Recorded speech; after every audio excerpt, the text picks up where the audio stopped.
1 2। पहले खुद की कॉपी तैयार करा जाता था है, और अब बच्चों का करना पड़ रहा है ना। कैसा लग रहा है आपको?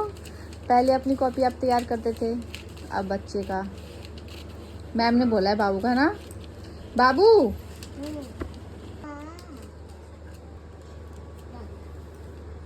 देखो बाबू कवर चढ़ गया। बी, ये क्या है? सी, डी, ई, एफ, ओ। रुको, ए फॉर एप्पल। सी 3 लगाऊं।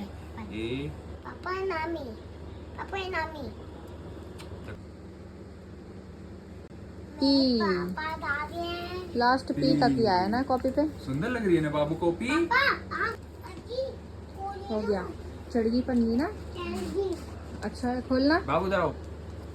ये बाबू का हो गया तैयार कॉपी।